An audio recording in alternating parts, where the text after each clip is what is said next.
Halo, jumpa lagi di channel Aksara di Nusantara. Aksara di Nusantara adalah sebuah media yang dikembangkan oleh komunitas penggiat aksara yang ingin memperkenalkan kepada masyarakat bahwa Indonesia begitu kaya akan khazanah keaksaraan. Kali ini kita ada dalam konten Owalah.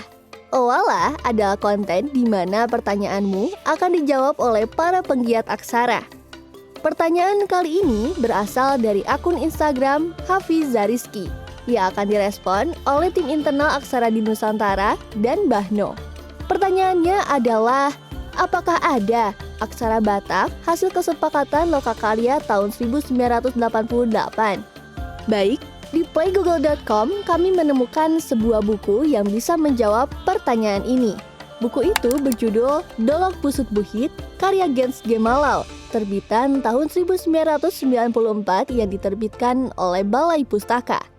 Secara ringkas, buku ini mengulas tentang pengenalan dan pembelajaran aksara Batak, serta upaya-upaya yang sudah dilakukan oleh penulis, instansi pemerintahan Sumatera Utara, hingga Presiden Soeharto yang waktu itu terkait upaya memasyarakatkan kembali aksara Batak.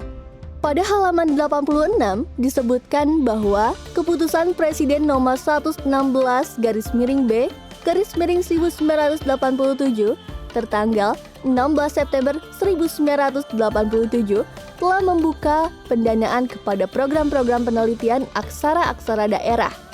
Pada halaman 87 disebutkan bahwa sebagai tindak lanjut keputusan Presiden, maka diadakanlah Lokakarya di Medan tanggal 16 dan 17 Juni 1988 yang didominasi oleh pejabat-pejabat Pemda Sumatera Utara. Ada 5 poin hasil dari Lokakarya tersebut yang diringkas menjadi seperti ini. Bahwa aksara Batak memang eksis di Sumatera Utara, sehingga diperlukanlah alat untuk mencetak huruf dalam aksara Batak dan menyepakati penambahan aksara untuk mewakili fonem bahasa asing.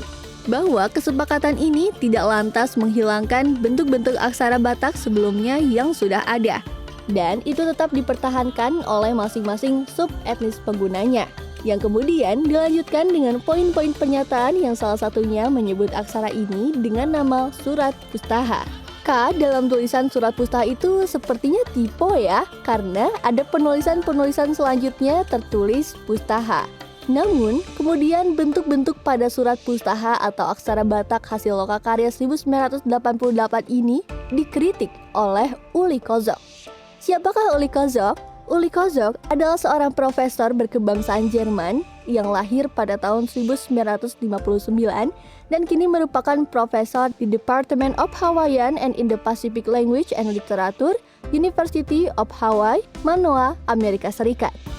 Untuk informasi selanjutnya mengenai Uli Kozok, kamu bisa melihat sendiri rekam jejaknya di ulikozok.com/cv. Kembali ke topik ya. Dalam bukunya yang berjudul Surat Batak, Sejarah Perkembangan Tulisan Batak Berikut Pedoman Menulis Aksara Batak dan Cap Sisingamangaraja 12, terbitan tahun 2009 oleh Kompas Gramedia. Pada bab 6.2.4 dengan judul Aksara Batak versi Surat Pustaha, Uli Kozok menulis, setelah dibahas dan diseminarkan oleh sebuah panitia yang terdiri atas orang-orang yang bukan ahli sastra Batak, apalagi filologi, terciptalah sebuah aksara persatuan yang disebut Surat Pustaha.